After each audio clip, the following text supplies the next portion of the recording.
সুপ্রিয় শিক্ষার্থীবৃন্দ, স্বাগত জানাচ্ছি। আমি মোহাম্মদ ফুরকান উদ্দিন লাহিড়ী, প্রভাষক, দর্শন বিভাগ, ইসলামিয়া কলেজ। আজকে তোমাদের সামনে আমি দর্শনের সমস্যাবলী বিষয়ের আত্মা টপিকটা নিয়ে হাজির হয়েছি। গত ক্লাসে আমি মূল্য ক্লাস নিয়েছিলাম, ধারাবাহিকভাবে আজকে আমি আত্মা আলোচনা করব।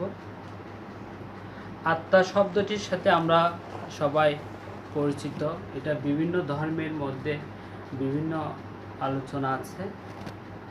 দার্শনিকরা দর্শনের দৃষ্টিকোণ থেকে আলোচনা করেছেন, ধর্মতাত্ত্বিকরা ধর্মীয় দিক থেকে আলোচনা করেছেন। আমরা আত্মার এই বিভিন্ন প্রকারভেদ, আত্মাকে 6 ভাগে ভাগ করছে, আত্মার বিভিন্ন প্রকারভেদ নিয়ে আলোচনা করব। 6 ভাগ ভুল আমরা ক্রমভাবে আলোচনা করব। সর্বপ্রথম আত্মা কি, এর সাথে আমরা আলোচনার মাধ্যমে পরিচিত হব। আত্মা আসলে একটি জটিল বিষয়। আত্মার ইংরেজি শব্দ হচ্ছে সোল, অর্থাৎ বাংলা হচ্ছে আত্মা। এর পরিভাষা আমরা হৃদয় বলতে পারি, এরপর আমরা জীব বলতে পারি, দেহ বলতে পারি, ব্রহ্ম বলতে পারি, ইত্যাদিভাবে আমরা এটা বাংলা ভাষায় বলতে পারি। এর পাশাপাশি আমরা আরবি ভাষায় এটাকে আমরা নাফস বলে থাকি, যেটা আমরা রু নামে পরিচিত। এর পরবর্তী সময়ে অর্থাৎ আত্মাটা হচ্ছে মূলত সাধারণত যে কেন্দ্র হতে আমাদের সকল কর্মের প্রেরণা আসে, যেখানে সকল অভিজ্ঞতা সঞ্চিত হয়, পূর্বাপরভাবে গ্রথিত হয়, তাকে আমরা আত্মা বলে থাকি। এখন জন্ম ও মৃত্যু এই দুইটা শব্দ জীবনের সাথে ওতপ্রোতভাবে জড়িত। জন্মিলে মৃত্যুর স্বাদ গ্রহণ করতে হবে, এটা যেমন বাস্তব, তেমনি দুনিয়া হতে একটা লীলা খেলার এক অভিনব নাট্যশালা। এই প্রসঙ্গে শেক্সপিয়র একটা উক্তি দিয়েছে, সেটা আমরা সবাই জানি। The world is a stage, man and women are players. অর্থাৎ রঙ্গখেলা শেষ হলে দুনিয়া থেকে আমাদেরকে বিদায় নিতে হবে। এখন প্রশ্ন হলো, যদি আমরা বিদায় নিই, দুনিয়া থেকে যদি আমরা চলে যাই, তাহলে আমাদের যে দেহ আছে, দৈহিক মৃত্যুর সঙ্গে সঙ্গে আমাদের আত্মারও কি মৃত্যু ঘটে? আবার প্রশ্ন হতে পারে, দেহের বিনষ্ট কি আত্মার বিনষ্ট? এইসব প্রশ্ন আদি থেকে অন্ত, মানুষ সৃষ্টির পর থেকে বিভিন্ন ধর্ম যাজকরা, সাধারণ মানুষরা, দার্শনিকরা, তত্ত্ববিদরা, বিজ্ঞানীরা শতাব্দীর পর শতাব্দী ধরে মাথার ঘাম পায়ে ফেলে মৃত্যুর রহস্য উদ্ঘাটনে নিয়োজিত ছিল। অর্থাৎ মৃত্যু নির্ধারিত, এটা সম্পর্কে জানার জন্য মানুষ আজ অবধি এটা গবেষণা চালিয়ে যাচ্ছে। এটা বিভিন্ন কবিতায় বিভিন্ন কবি তার ব্যাখ্যা দিয়েছে। যেমন মাইকেল মধুসূদন দত্তের একটা কবিতার মধ্যে আছে, জন্মিলে মরিতে হবে, অমরকে কোথা পাবে, চিরস্থির কবে নির্হাইরে জীবন নদে। অর্থাৎ আত্মা কি ধ্বংস হবে নাকি অপরিবর্তিত থাকবে, এই নিয়ে আমাদের নানা জনের নানা মত। তাই আত্মা অমরতা বুঝি, আত্মার কোনো মরণ নাই। বিশ্বকবি রবীন্দ্রনাথও আত্মার অমরত্বের পক্ষে বিভিন্ন যুক্তি তার কবিতার মাধ্যমে দিয়েছেন। সেটাও যদি আমি বলে একটু, তিনি বলেছেন, মরিতে চাহি না আমি সুন্দর ভুবনে, মানবের মাঝে আমি বাছি বাড়ি চাই এই সূর্য করে এই পুষ্পিত কাননে জীবন্ত হৃদয়ে মাঝে যদি স্থান পায়। এই যে কবিতার মাধ্যমে বিভিন্ন আলোচনা তিনি আরও বলেছেন, আমি মৃত্যুর চেয়ে বড় নই, আমি মৃত্যুর চেয়ে বড়, এই শেষ কথা বলে আমি চলে যাব পরিশেষ। এইভাবে করে বিভিন্ন কবি আলোচনার মধ্যে উঠে এসেছে আত্মা অবিনশ্বর ও অমর, আত্মা মৃত্যুর দেহের মৃত্যু হতে পারে, আত্মার মৃত্যু হয় না। এখন আত্মার বিভিন্নভাবে বিভিন্ন তত্ত্ব থেকে বিভিন্ন আলোচনা করা হয়েছে। আত্মাকে যদি আমরা ভাগ করে আলোচনা করতে যাই, আত্মাকে 6টা ভাগে ভাগ করা যায়, সেটা সুনির্দিষ্ট কোনো ভাগ নেই, তবু আমরা 6টা পয়েন্টের ভিত্তিতে এটা আলোচনা করব। প্রথম পয়েন্টটা হচ্ছে যে আমি ধর্ম বিষয়ক যুক্তি, অর্থাৎ আত্মা অমর, এর পক্ষে বিভিন্ন ধর্মীয় গ্রন্থ থেকে কিছু যুক্তি দিয়ে আমি আত্মার ধর্মীয় উপস্থাপনটা করব। তোমরা এটা মনে রাখবে। পৃথিবীর প্রায় সব কটি প্রধান ধর্ম, বিশেষ করে ইসলাম ধর্ম, হিন্দু, খ্রিস্টান ও বৌদ্ধ ধর্মে আত্মার অমর সম্পর্কে বিশ্বাস করে, অর্থাৎ আত্মার অমরত্বকে তারা স্বীকার করে নেয়। কিন্তু আলোচনার ভিন্নতা বিভিন্নভাবে বিভিন্ন প্রেক্ষাপটে বিভিন্ন রকম হতে পারে, কিন্তু সবার উদ্দেশ্য হচ্ছে আত্মা অমর। এখন আমি পবিত্র কোরআনের একটি আয়াত দিয়ে আমি আত্মা অমরের পক্ষে বলতে যাচ্ছি। একাধিক আয়াত আছে। একটা আয়াত আছে, ইন্নাকুম কুলি কতুকুমলিন আবাদ ওয়া ইন্নামা তানকিলুনা নিনাদ্ধারিন ইলাদ্দার। অর্থাৎ এটার অর্থ যদি আমরা বলি, নিশ্চয়ই তোমাদেরকে চিরদিনের জন্য সৃষ্টি করা হয়নি, আর মৃত্যু হচ্ছে এক ঘর হতে অন্য ঘরে স্থানান্তর মাত্র। এর পরবর্তীতে আবার বিভিন্ন দার্শনিক পুরাণিকভাবে আরও কয়েকটা উক্তি আছে, আমি বলতে যাচ্ছি। পবিত্র ধর্মগ্রন্থ আল কোরআনে আছে, অর্থাৎ উক্তিটা হচ্ছে ওয়া নাফাক্তু ফাহিমির রুহি। তার মানেটা কি? মানে হচ্ছে যে এবং সেটার মধ্যে মানব প্রকৃতি আমার হতে রু ফুৎকার করে দেয়।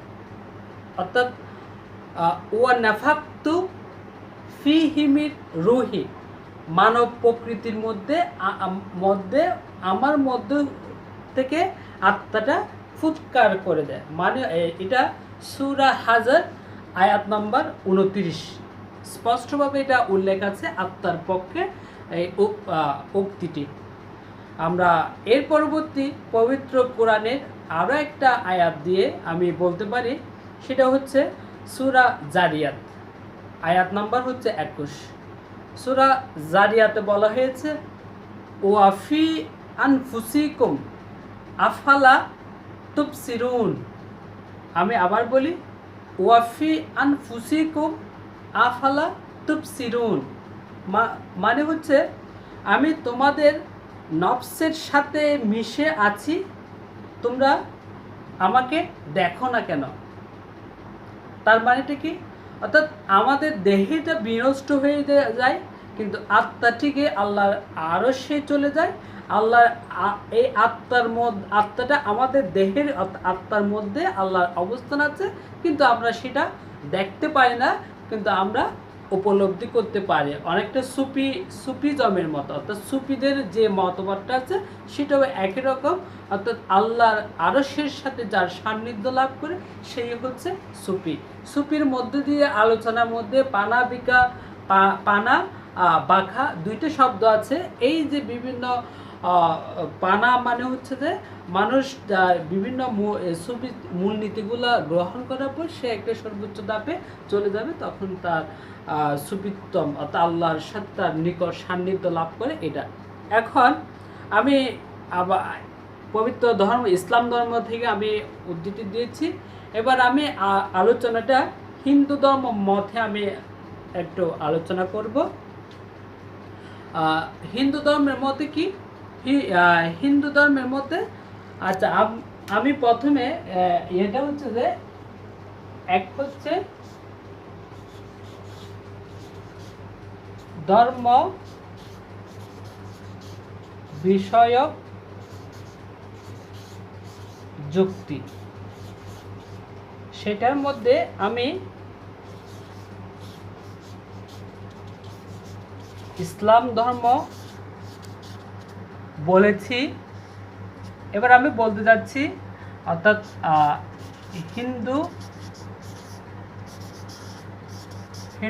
হিন্দু ধর্ম, এরপর আমি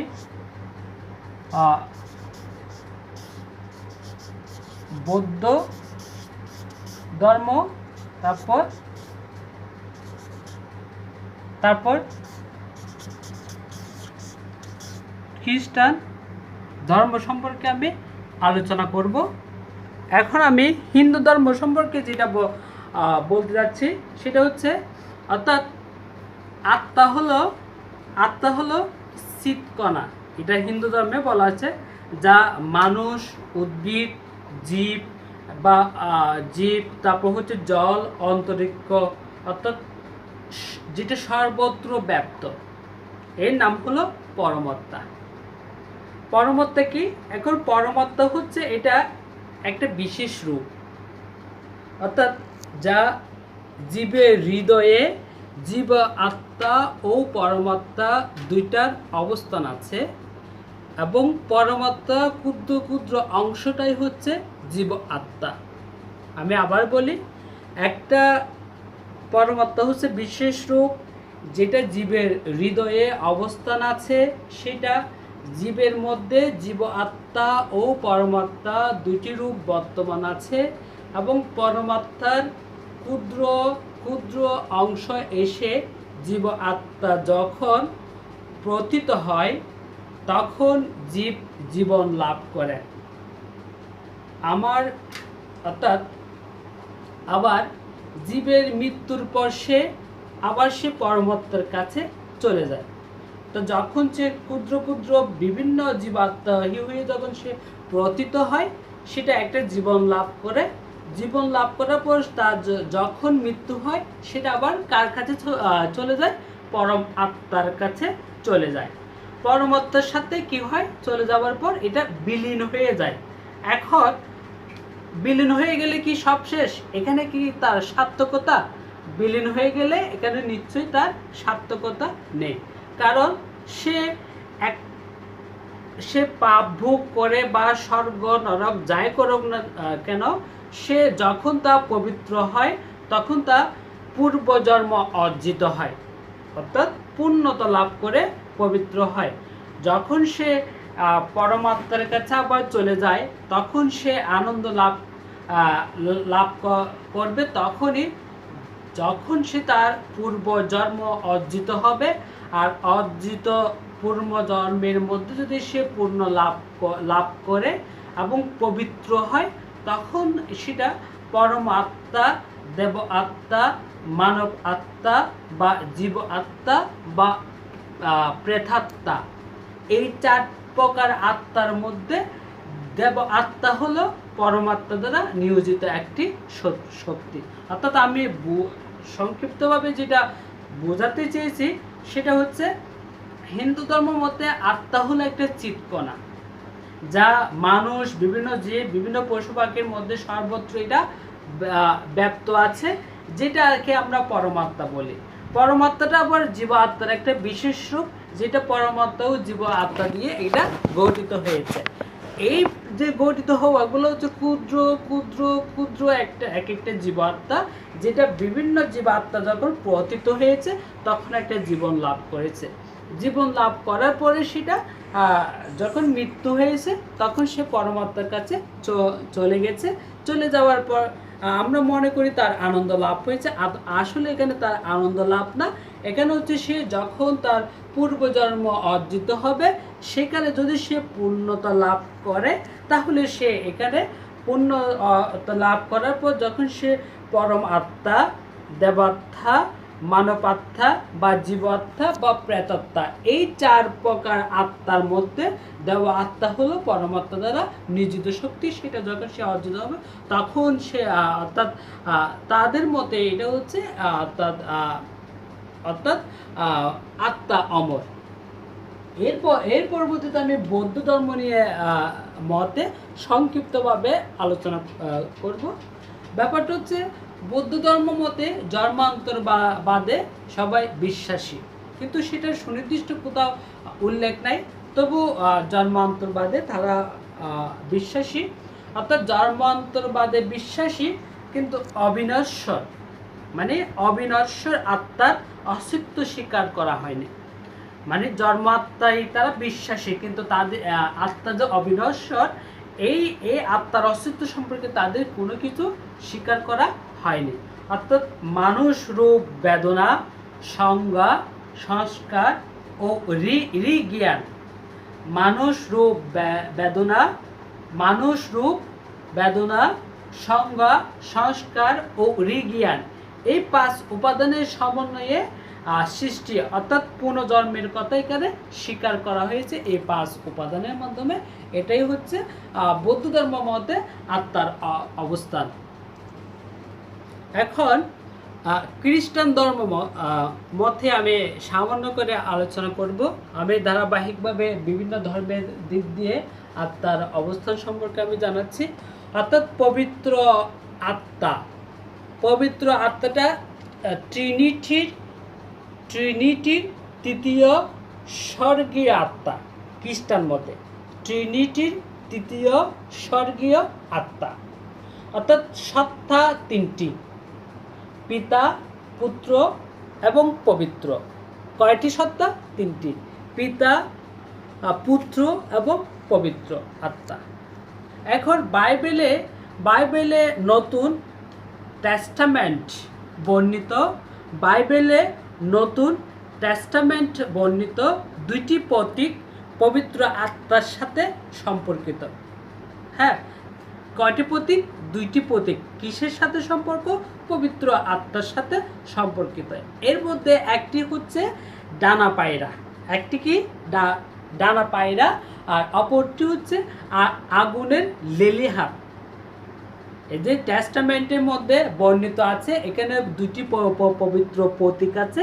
সেটার মধ্যে একটা হচ্ছে ডানা পায়রা, আরটা হচ্ছে আগুনের লেলিহান। অর্থাৎ এরই মাধ্যমে খ্রিস্টান ধর্মেও আত্মার অমরত্বের সম্পর্কে ওখানে যাবতীয় বিস্তারিত আলোচনা আছে। যেহেতু আমাদেরকে ধারাবাহিকভাবে দর্শনের ভিত্তিতে আলোচনা করতে হবে, তাই আমি বিস্তারিত যেতে পারলাম না, পারলে হয়তো আরও সুন্দর হতো।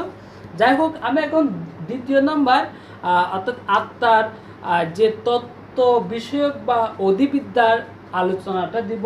এটা হচ্ছে 2 নম্বরটা হচ্ছে তত্ত্ব বিষয়ক বা অধিবিদ্যার আলোচনা। তত্ত্ব বিষয়ক বা অধিবিদ্যার আলোচনা, যুক্তি। এখন সেটা হচ্ছে যে অর্থাৎ গ্রিক দার্শনিক প্ল্যাটো থেকে আরম্ভ করে আধুনিক কাল পর্যন্ত অনেক দার্শনিকের আলোচনার মধ্যে আত্মার অমরতা সম্পর্কে যুক্তি পাওয়া যায়। যেমন আমি যদি বলি প্ল্যাটোর মতে, অর্থাৎ প্ল্যাটোর মতে আত্মা হচ্ছে একটি আধ্যাত্মিক দ্রব্য যেটা মৌলিক বা অযৌগিক। অর্থাৎ অযৌগিক বস্তুর কোনো বিনাশ নাই, সুতরাং আত্মা অমর। এটা কে বলেছে? এটা বলেছে প্ল্যাটো। এর পরবর্তীতে যে আবার বলা হচ্ছে আমাদের ইচ্ছা, অনুভূতি, কামনা, বাসনা প্রভৃতি দেহের সাথে সম্পর্কিত, সংশ্লিষ্ট। অর্থাৎ দেহের মতো এগুলা নশ্বর, কিন্তু আত্মার পরম অংশ হচ্ছে প্রজ্ঞা। কামনা বাসনা এগুলো আমাদের দেহের মধ্যে সম্পর্কিত, এটা দেহের মধ্যে নশ্বর, কিন্তু আত্মার পরম একটা অংশ হচ্ছে প্রজ্ঞা। এই প্রজ্ঞার কোনো বিনাশ নেই, অতএব আত্মার অমর। এটা এটা আমরা পাই। এর পরবর্তী সময়ে আরও কয়েকটা যুক্তি আছে, অর্থাৎ দেহে অবস্থান করার পূর্বেও আত্মা অস্তিত্বশীল ছিল, সুতরাং দেহ বিনাশের পরেও আত্মা অস্তিত্বশীল থাকবে, এমন যুক্তিটাই আবার দেওয়া হয়েছে প্লাটো পরবর্তী দার্শনিকদের মধ্যে। এর পরবর্তী সময়ে আবার এসে বাকলি কিছু বলেছেন।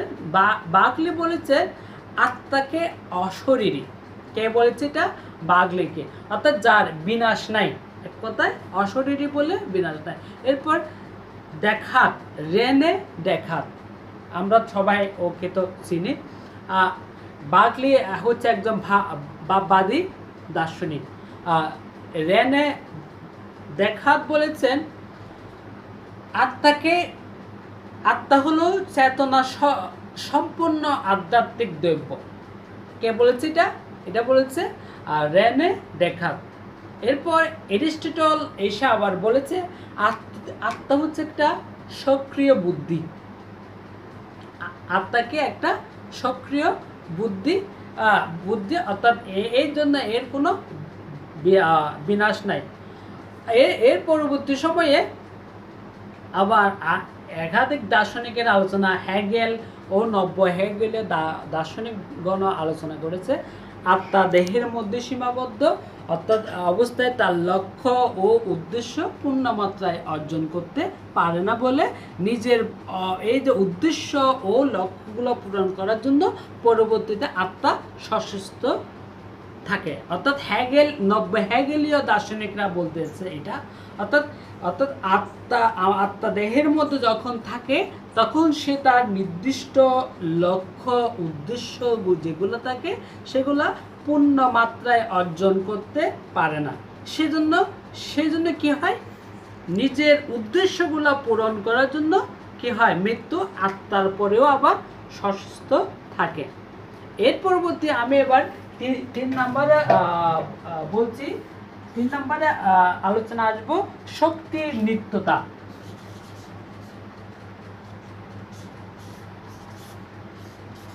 শক্তির নিত্যতা বিষয়ক যুক্তি। শক্তির নিত্যতা বিষয়ক যুক্তি বা প্রমাণ যায় বলে, শক্তির নিত্যতার নিয়ম অনুসারে শক্তির কোনো ধ্বংস নাই, এটা আমরা জানি। অর্থাৎ শক্তি কেবল মাত্র রূপান্তর হয়, মানে শক্তির নিত্যতার যে সূত্র আছে সেটা আমি সময় স্বল্পতার জন্য বলতে পারতেছি না, কিন্তু শক্তির কোনো ক্ষয় নাই। শক্তি কি হয়, শক্তি কেবলমাত্র রূপান্তর সম্ভব, কিন্তু রূপান্তরের ফলে কি হয়, শক্তির কোনো হ্রাসও হয় না, অর্থাৎ ক্ষয় বা বৃদ্ধি কিছুই হয় না, কমেও না বাড়েও না। শক্তি সেজন্য কি হয় না, ধ্বংস হয় না। তাই আত্মাও এক প্রকার মানসিক শক্তি, সুতরাং আত্মার কোনো কি হয় না, ধ্বংস হয় না। এবার আসি আমি 4 নম্বর যুক্তিটার মধ্যে আমি যদি দিই, এখানে আসি আমি নৈতিক যুক্তি। 4 নম্বর হচ্ছে নৈতিক যুক্তি, অর্থাৎ নৈতিক যুক্তির মধ্যে একজন দার্শনিক হচ্ছে কান্ট। অর্থাৎ তাত্ত্বিক যুক্তির সাহায্যে আত্মার অমরত্বের প্রমাণ করেছে। অর্থাৎ অভিজ্ঞতার সাহায্যে আত্মাকে জানা সম্ভব নয়। আত্মা হচ্ছে একটা সংশ্লিষ্টাত্মক ঐক্য বিষয়ক এক ধরনের একটা নীতি, যেটা শুধুমাত্র একটা সংবেদনকে ব্যাখ্যা করে থাকে। এখন এই যে একমাত্র নীতিবোধ থেকে আত্মার অমরতা প্রমাণ করা যায় না, এটা কে বলছে? এটা বলছে কান্ট। অর্থাৎ সৎ কাজে পুরস্কার, অসৎ কাজে শাস্তি বাস্তব জীবনে পরিপূর্ণভাবে কি নয়, সম্ভব নয়। সম্ভব নয়। তাই আত্মার অমরত্বে পরিপূর্ণ ন্যায়বোধের ধারণা থেকে আসে যায়। এভাবে করে অর্থাৎ সে তার আলোচনাটা দিয়েছে। অর্থাৎ নৈতিক যুক্তির মূল ভিত্তিটা হচ্ছে নৈতিক মূল্যবোধ কখনো নষ্ট হয় না, নৈতিক মূল্যবোধ কখনো বিনষ্ট হয় না। নৈতিক মূল্যবোধের একমাত্র বাহক হলো আত্মা। সেজন্য আত্মা অমর। এইটা যদি আমি বলি, আমি এটা একটা রেফারেন্স দিয়ে বলি। রেফারেন্স হচ্ছে অর্থাৎ সক্রেটিসকে যখন হ্যামলক বিষপানে মেরে ফেলা হচ্ছে, অর্থাৎ তা সুনির্দিষ্ট একটা অভিযোগ দিয়ে, সেই অভিযোগটা যদিও সত্যি না, তারপরেও অভিযোগের ভিত্তিতে ওকে হ্যামলক দিয়ে বিষপান করে ফেলা হচ্ছে। তখন তার শুভানুধ্যায়ী, তার বিভিন্ন আত্মীয় স্বজন, বিভিন্ন মানুষ যখন তার জন্য দুঃখ করতেছে, তখন সে বলছে এই মৃত্যু শুধুমাত্র আমার দেহের মৃত্যু হতে পারে, আমার নৈতিক অবস্থানের কোনো আমার নৈতিক অবস্থান বা ন্যায়বোধের মৃত্যু হতে পারে না। অর্থাৎ তার এই উক্তির মাধ্যমে আমরা প্রমাণ করতে পারি যে একজন ব্যক্তির দৈহিক বিনষ্ট হতে পারে, কিন্তু একজন ব্যক্তির যে নৈতিক কর্মগুলো থাকে সেগুলো কখনো বিনষ্ট হয় না। সেটাই হচ্ছে আত্মা, সেজন্য আত্মা অমর। এই পরবর্তী আমরা ধীশক্তি, এটা হচ্ছে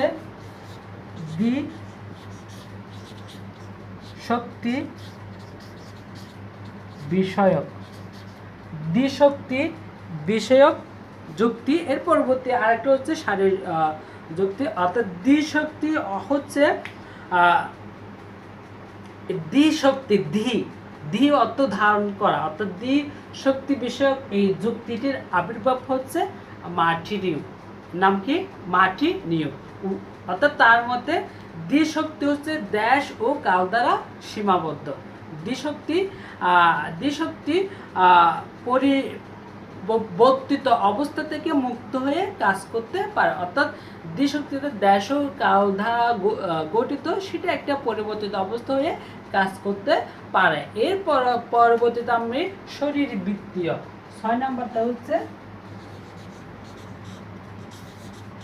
শরীরবৃত্তীয় যুক্তি। এটা সর্বশেষ যুক্তি।